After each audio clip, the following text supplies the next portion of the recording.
Olá, paz. Meu nome é Ilka e hoje nós vamos fazer algumas reflexões sobre uma série de estudos relacionados ao papel da igreja.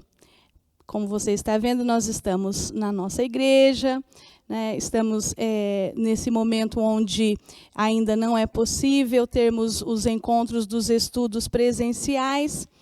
E então estamos aqui gravando esse estudo para você. Seja bem-vindo. Se você ainda não se inscreveu no nosso canal de estudos, então se inscreva. Você pode acompanhar os nossos cultos, acompanhar os nossos estudos, as nossas séries de estudos.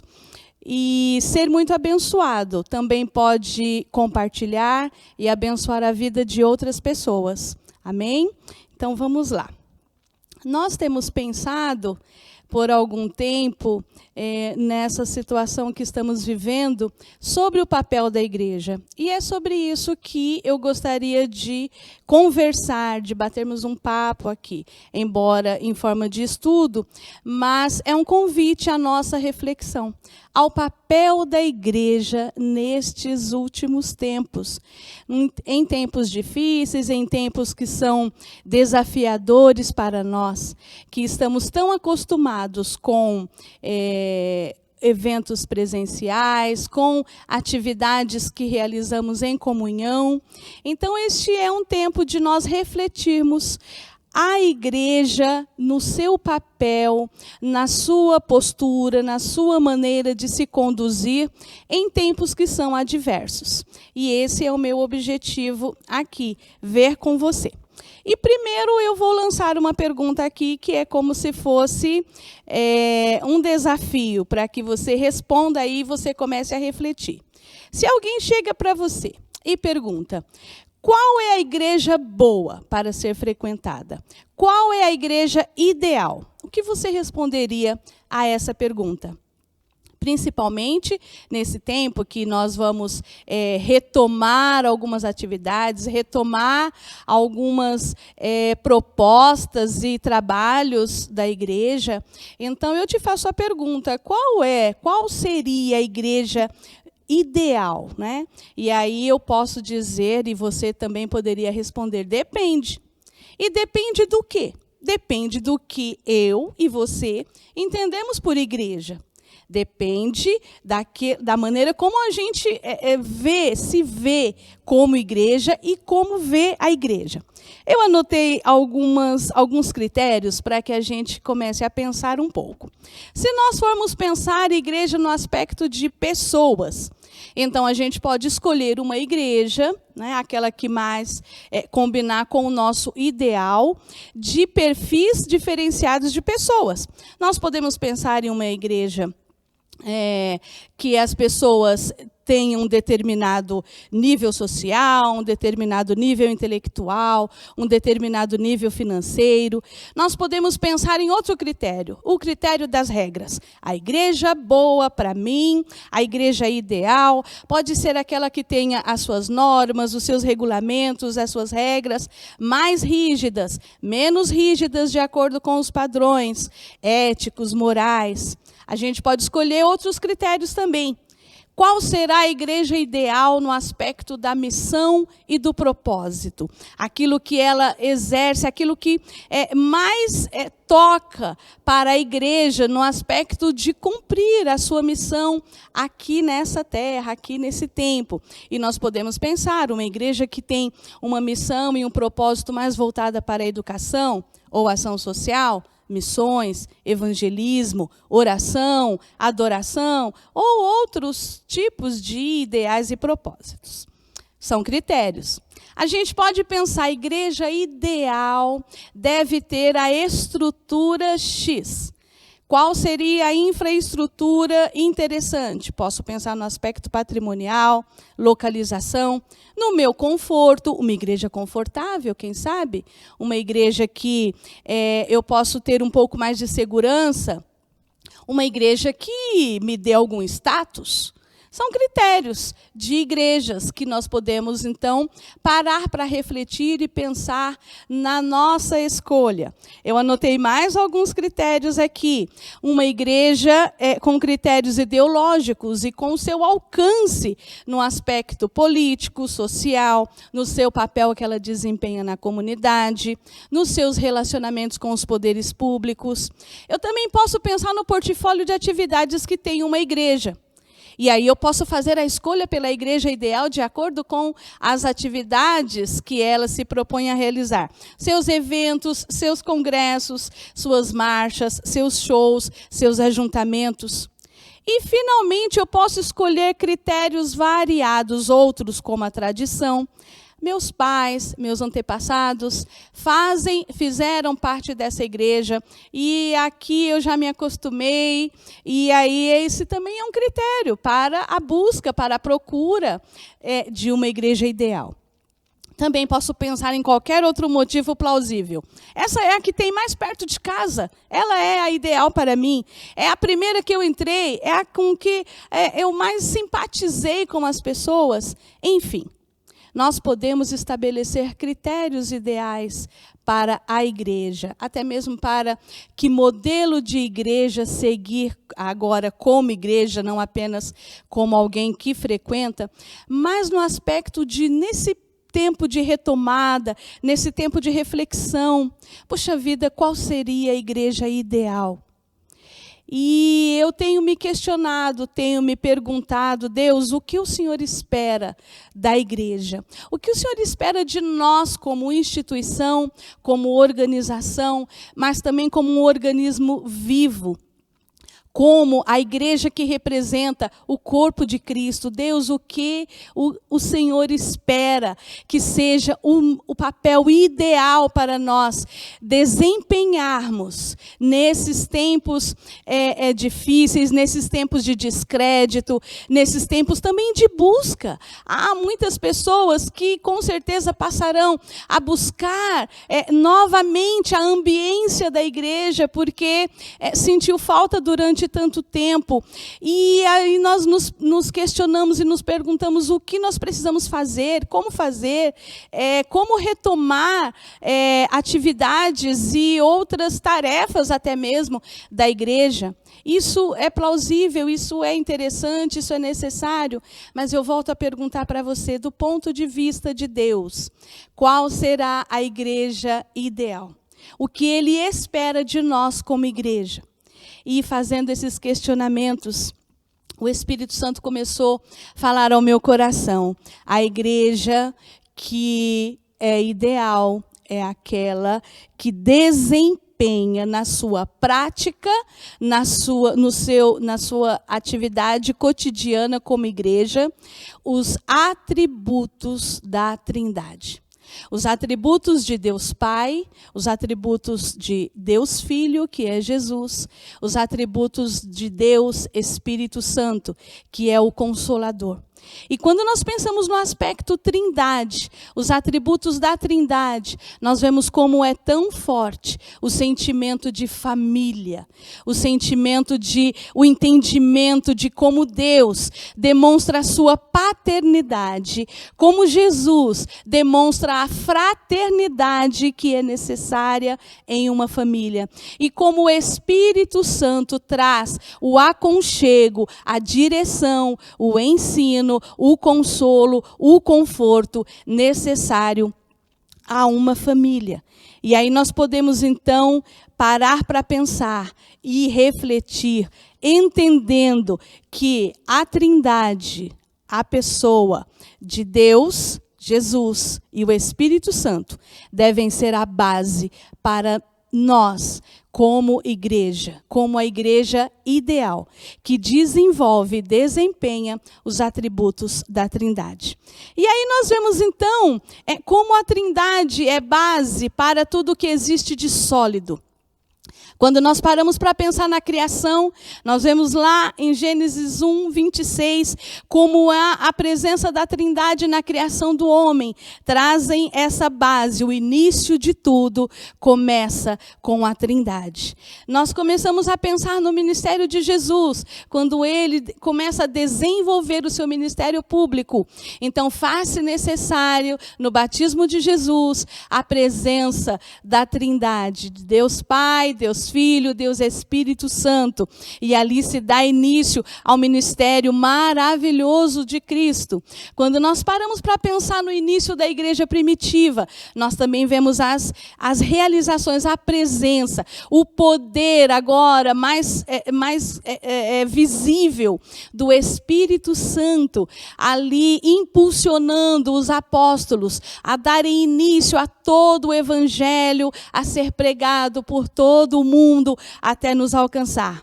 Quando nós paramos para pensar no início da nossa vida cristã, nós também vemos como Deus Pai preparou todo um plano para nós, como Ele enviou Jesus, que se fez sacrifício por nós e morreu na cruz e nos resgatou. E aí, cumprindo o plano de Deus, nós vemos também a presença do Espírito Santo que veio fazer morada em nós, veio habitar, veio nos dar direção, sabedoria, discernimento. E então, no início da nossa vida cristã, o Espírito Santo vem morar em nós, Deus cumpre o seu plano.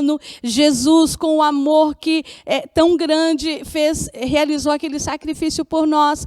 E nós então podemos ver que o início da nossa vida cristã também tem como base, como fundamento, o papel desempenhado pela Trindade.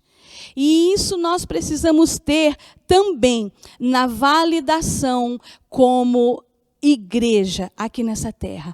A igreja ideal é aquela que demonstra na sua prática, na sua vivência, na vida de cada um daqueles que fazem parte daquele grupo, os aspectos dos atributos da Trindade.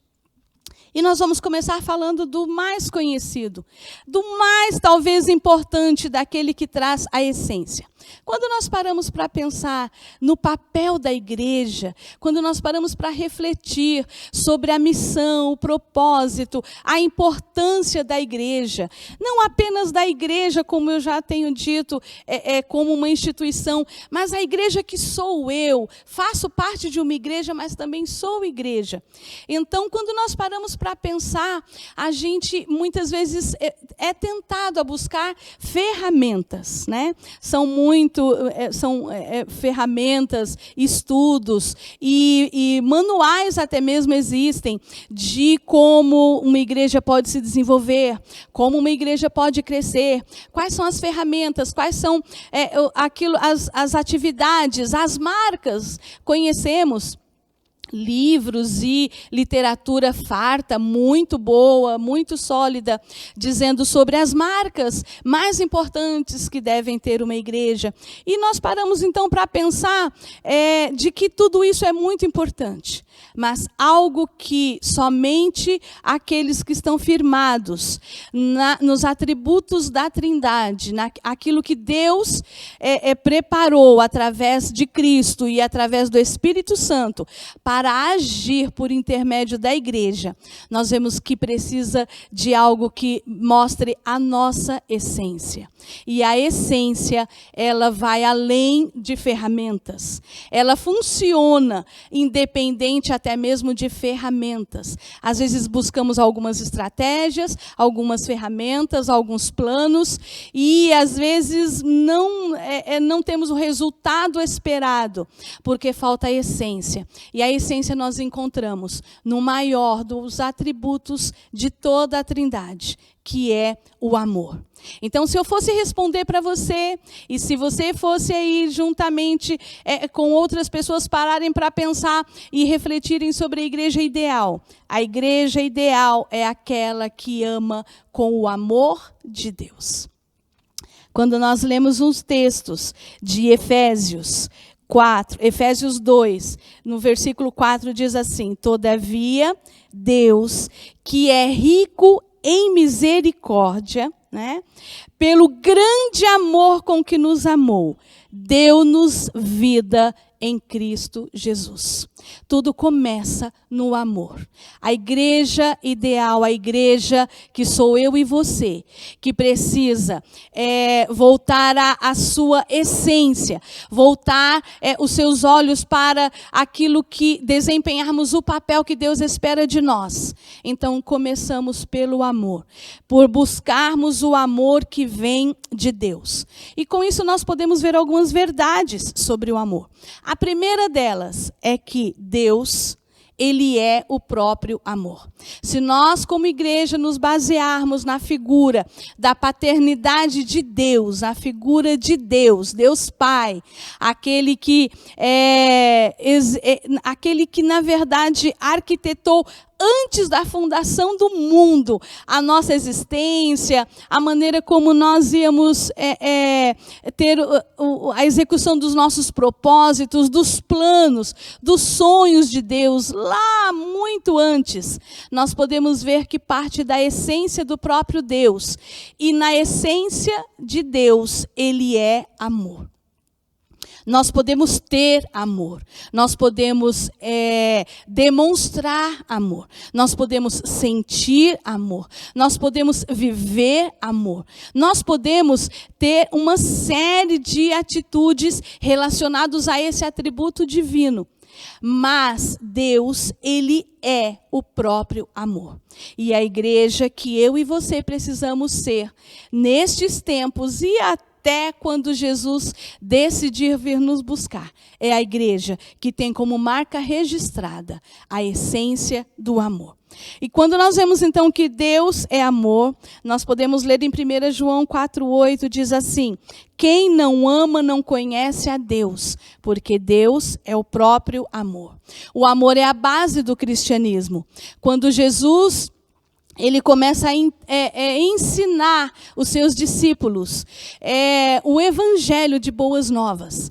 Ele então traz um resumo muito interessante da lei, que se você parar para pensar, ela faz um resumo tão abrangente, um resumo tão, na verdade, completo, e mesmo que relacionado a apenas 2 aspectos voltados para o amor a Deus e o amor ao próximo, mas que pode resumir toda a execução da lei.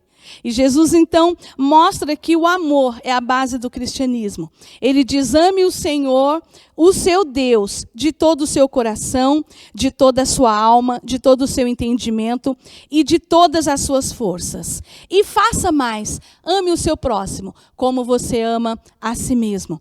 Então, essa é a base do cristianismo. O que eu preciso buscar em como ser a igreja que Deus espera que eu seja?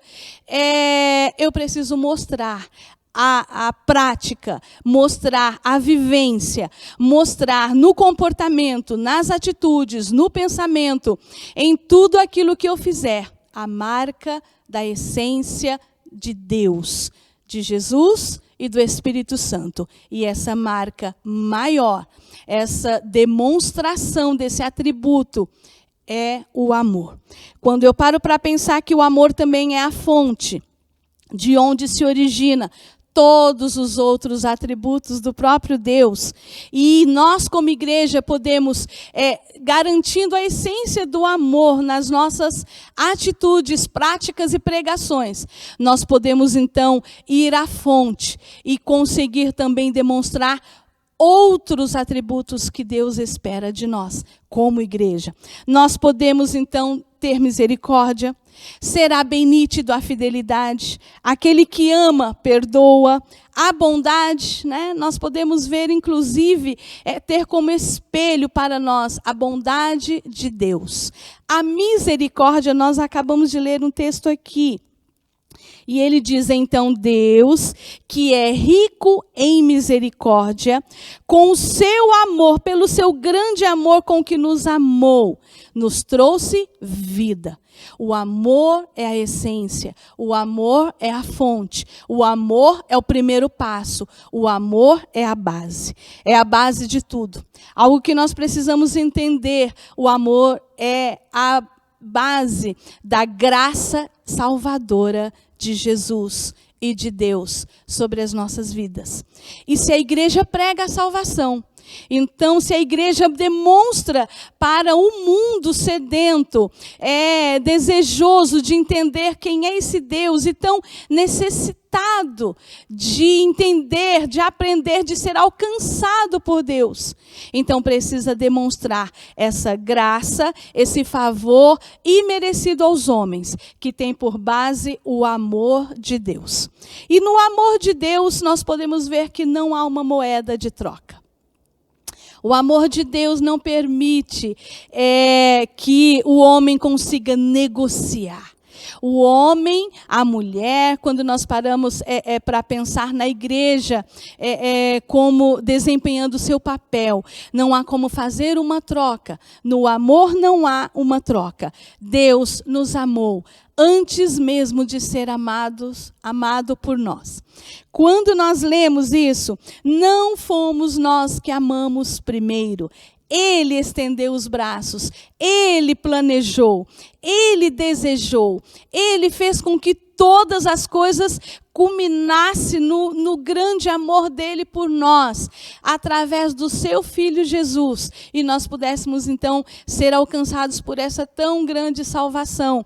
E isso deve ser o teor de toda a nossa prática, de toda a nossa vivência. Algo maravilhoso que nós também podemos ver. Deus faz prova do seu amor. Eu separei um texto aqui, e ele está escrito em Romanos 5, do verso 7 ao 8. Diz assim: dificilmente alguém morrerá por um justo, por uma pessoa boa. Talvez alguém se anime a morrer.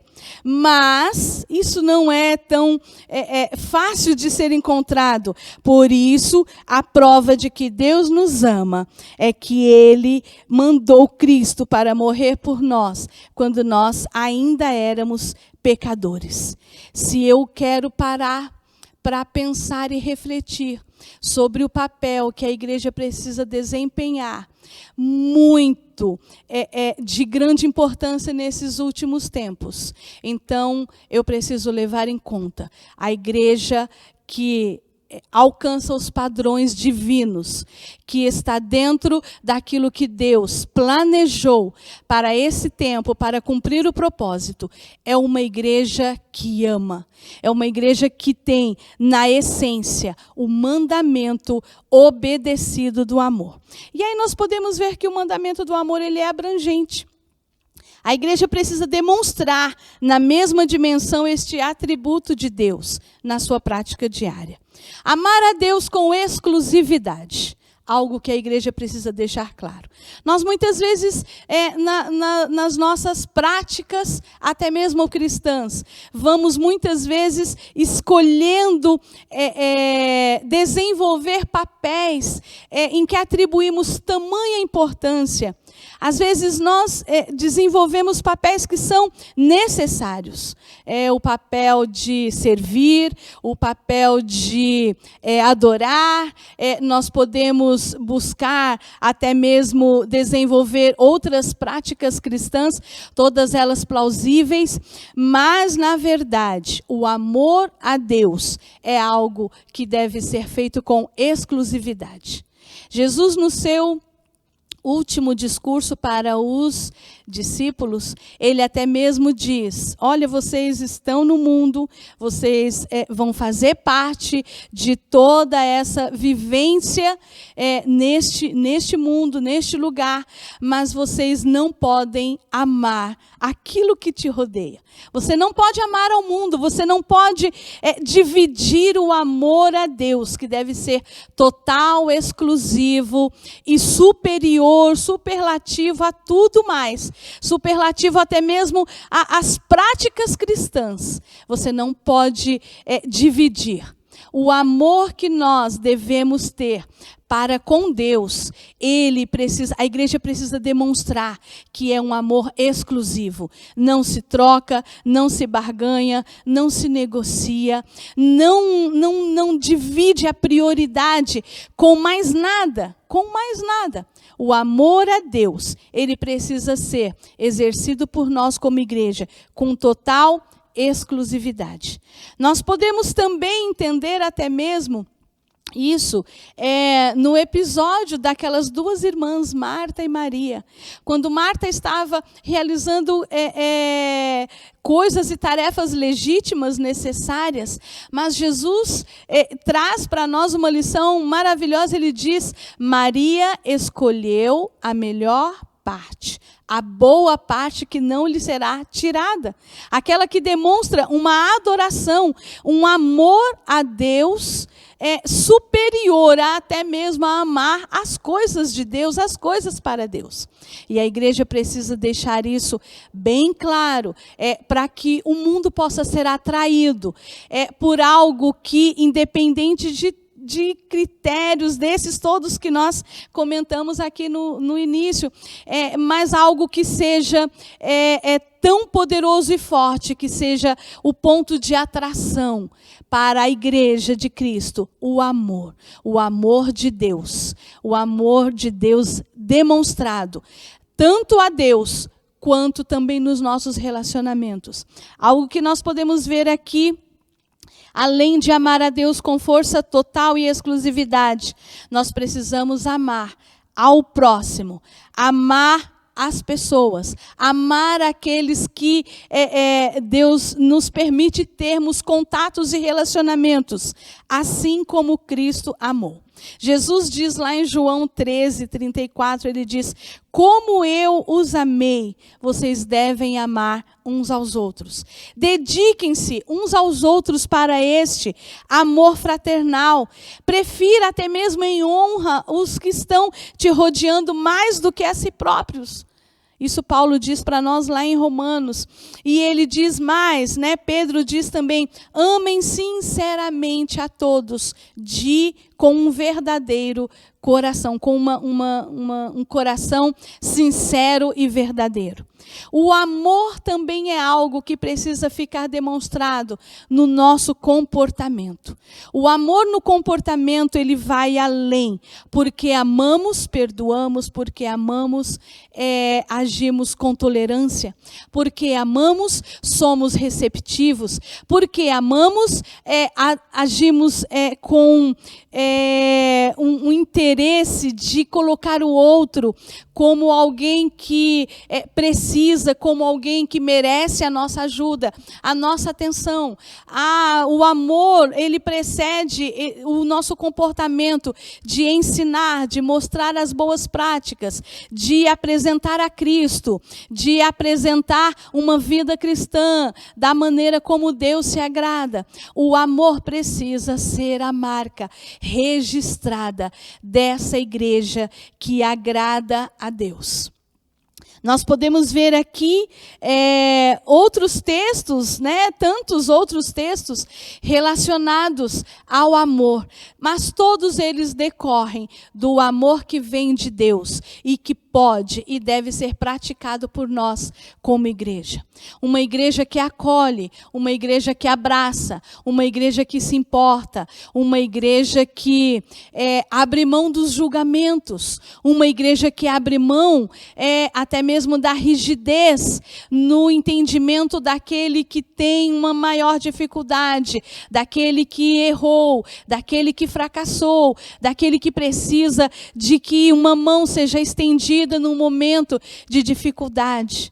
O amor que a igreja deve demonstrar é a tônica para todo o cristianismo que nós pregamos. O amor vivido é a base do cristianismo que nós pregamos. Às vezes achamos tão interessante trazer pregações, ensinos, estudos maravilhosos, mas as nossas atitudes estão tão distantes, tão diferenciadas, tão desnorteadas daquilo que Deus deixou para nós como exemplo.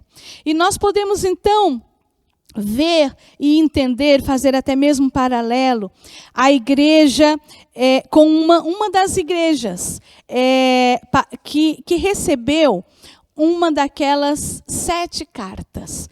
Né? A igreja, nós conhecemos o texto, nós conhecemos o texto de Apocalipse, um texto tão interessante.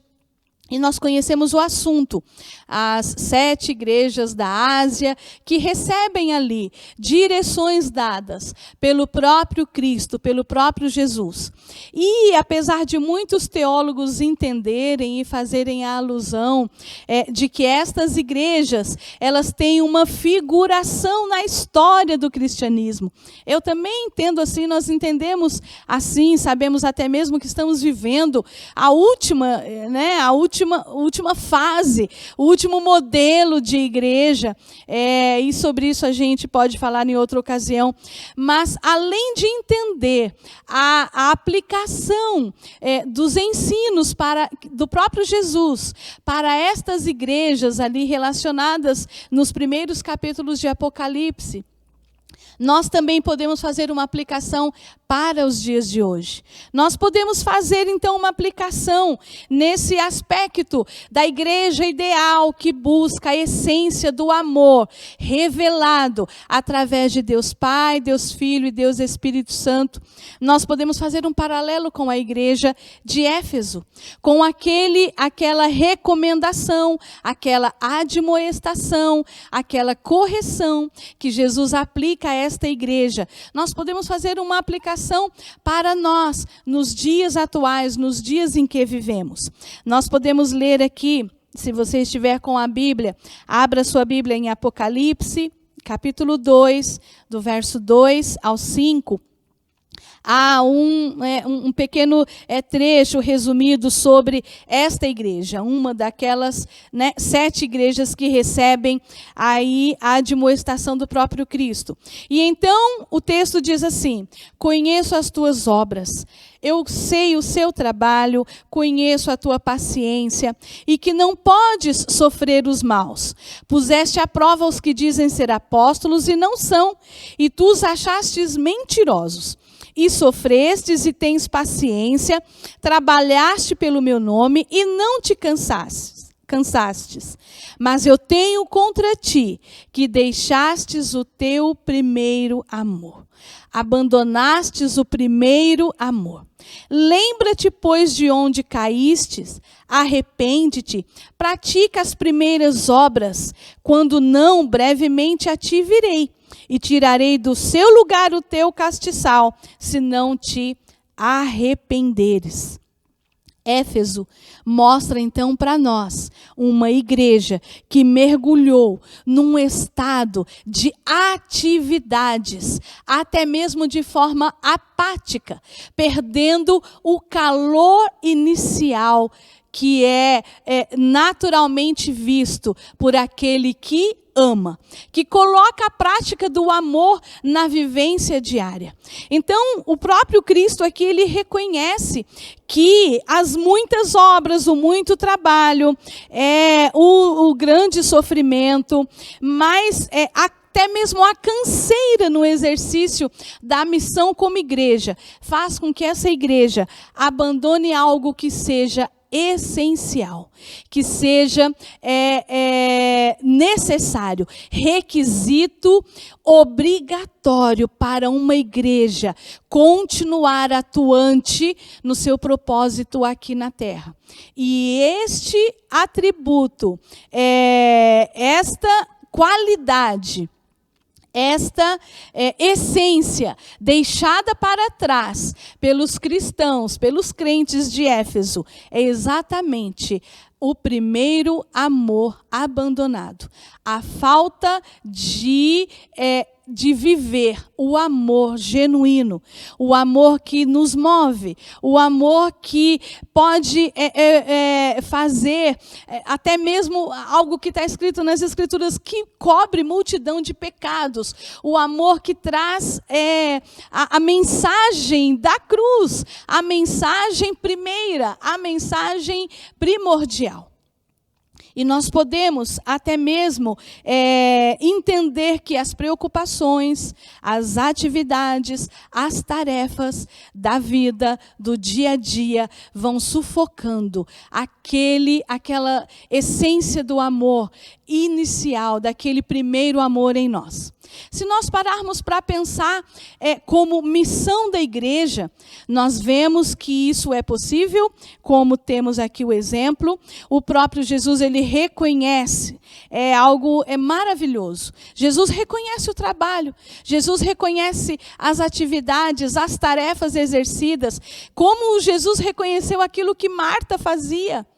Mas ele diz que há algo que precisa queimar, há uma paixão que precisa continuar existindo, há algo que seja mais essencial e que precisa nos mover. E é o primeiro amor, é aquele amor inicial, aquele amor apaixonado, por além das coisas de Deus, apaixonado por Deus, apaixonado pelo compromisso de fazer com que outros conheçam, com que outros se acheguem, com que outros sejam mudados, transformados, sejam alcançados, tenham uma verdadeira redenção, uma verdadeira mudança de vida, uma verdadeira conversão.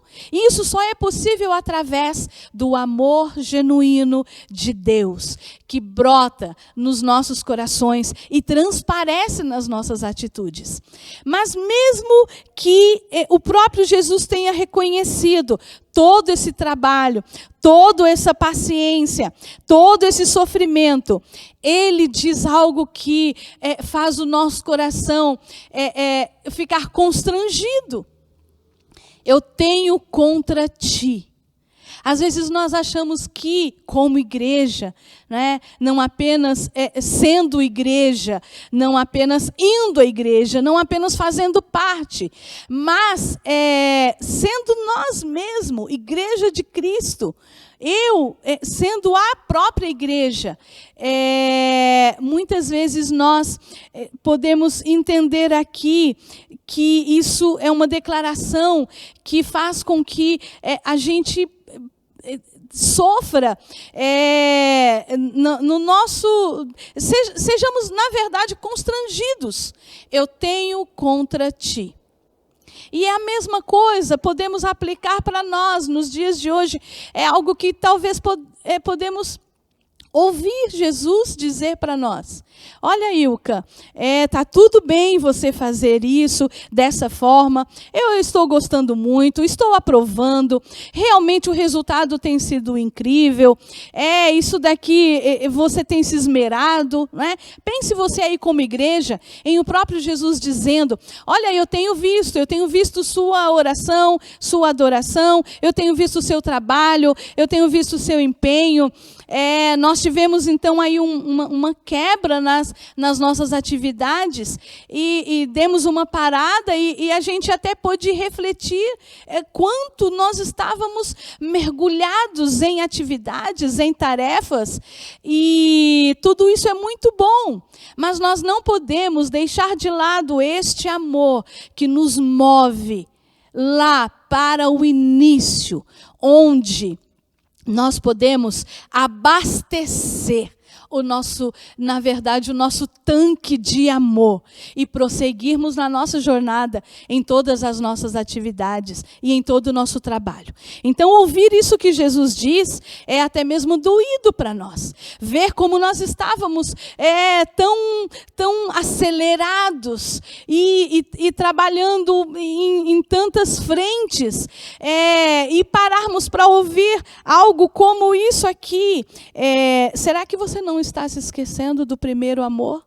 Será que você não está tão absorvido nas tarefas, nas realizações, naquilo que você se dispôs até mesmo a fazer para mim, mas está abrindo mão do amor, o amor genuíno, o amor que vem de Deus, que faz com que a gente se abasteça desse amor, se alimente na fonte que é Deus e consiga então dar um tom completamente diferente, completamente divino para as práticas, para as atitudes, para o nosso dia a dia. Então o próprio Jesus, ele traz para nós essa reflexão nesse tempo. Qual é a igreja ideal? Que igreja ideal eu preciso ser? Talvez você esteja aí tão ansioso por voltar a fazer todas as coisas que você faz para Deus. E isso é louvável. Como Jesus diz, eu tenho visto que você tem trabalhado pelo meu nome. Eu tenho visto algo maravilhoso. Você não se cansa, você é incansável. Mas eu pergunto para você, e o primeiro amor? E aquelas primeiras práticas que nos faziam ficar, na verdade, delirantes, né? Se eu posso dizer assim, mas na verdade extasiados, maravilhados com a obra de Deus em nós, dentro de nós, não apenas através de nós. Será que não é preciso voltarmos a este primeiro amor, a estas primeiras práticas, a deixarmos, não abrirmos mão, nem deixarmos a técnica, ou a experiência, ou o aprendizado, mas fazer tudo isso com uma pitada de amor a mais, com um desejo de agradar o Mestre, mais do que fazer algo para o Mestre. Com o desejo de ser agradável, de ser aceitável, de ser até mesmo mais amável. Nós vemos que uma das demonstrações no comportamento daquele que ama é que ele é amável. Há muitos textos, né, nós podemos ler um pouco mais adiante. Há muitos textos que diz, olha, vocês precisam ser amáveis. Ter um trato amável para com as pessoas, de alguma forma que isso seja notório.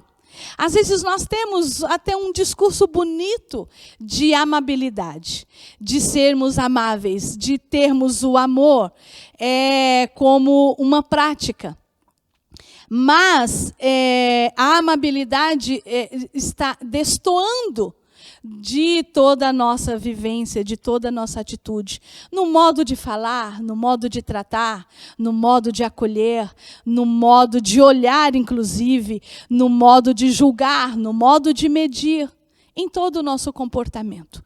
Então, é nessa hora que nós podemos ouvir o conselho de Cristo e lembrar da onde nós caímos.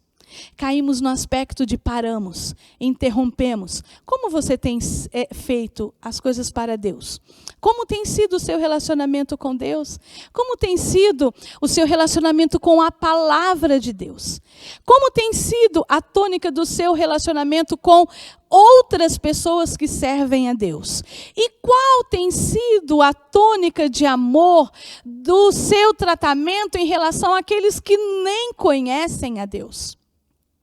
Qual tem sido o grau da sua tolerância? Qual tem sido o grau da sua paciência? Da sua misericórdia? Lembra da onde caiu, da onde parou, né? Lembra, Jesus nos convida aqui. Lembra, arrepende e muda a rota. Muda, olha, eu estava fazendo assim. Talvez até mesmo o amor para com você mesmo. O mandamento de Cristo, ele diz, ame o próximo como a ti mesmo. Às vezes somos tão duros conosco, duros no na nossa caminhada, duros, não nos perdoamos a nós mesmos, não aceitamos nossas dificuldades, nossos erros, talvez nossas escolhas que não foram tão apropriadas. E quando nós somos duros conosco mesmo, não demonstramos o mesmo grau de amor que Deus deseja e pede que tenhamos para com os outros, que a gente também possa ter para conosco. Para conosco mesmo, aprenda a se perdoar, aprenda a ir a Deus, aprenda a buscar ajuda, aprenda, se arrependa da dureza com que você tem se tratado até mesmo a você próprio. E ame ao próximo como você ama e se importa com você, com o seu relacionamento com Deus. Há quanto tempo você não tem demonstrado o amor de Deus, até mesmo para com você, naquilo que tem a ver com as suas capacidades, com as suas habilidades, com o dom, com o talento, com o chamado, com o seu ministério, com os presentes que Deus tem entregue a você? E às vezes nós vamos só nos aperfeiçoando nas ferramentas, mas esquecemos que o que nos move, o que deve nos mover em tudo o que fazemos é o amor de Deus, o amor a Deus. E as digressões, as sequências desse amor que vem de Deus a tudo aquilo que nos rodeia, a todos os que nos rodeiam e em tudo o que fazemos. Que você seja a pessoa que faz parte de uma igreja que tenha na sua essência a demonstração do amor a Deus, do amor às coisas de Deus, do amor que vem de Deus. E que você seja essa igreja, a igreja que ama, a igreja que demonstra esse genuíno amor de Deus, além de tudo aquilo que você faz, além de tudo aquilo que você exerce, além de tudo aquilo para o qual Deus te chamou e que é necessário realizar. Você precisa ser como alguém que tem na essência o amor de Deus. Busque ser conhecido pelo amor. Que seja a marca na sua vida, a maior marca na sua vida, seja o amor de Deus. Que alguém possa dizer, eu gosto de estar com você, porque é como se eu me sentisse, conversar com você, estar com você, fazer algo com você, como se eu sentisse a presença de Deus, o próprio amor de Deus. Que você seja essa igreja, mais do que algo que nós começamos a dizer aqui, uma igreja instituição. Nós somos igreja, que nós possamos ter como instituição a marca do amor de Deus, mas também como igreja. Eu sou noiva de Cristo e Ele vem buscar uma noiva que ama com amor genuíno. Amém? Que você fique com essa palavra no seu coração. Nós vamos continuar refletindo sobre outros pontos dos propósitos que Deus tem para nós. Mas que você entenda qual é o primeiro, o essencial, o mais importante, é o amor. Amém? Deus abençoe a sua vida. Fique com Deus. Até uma próxima.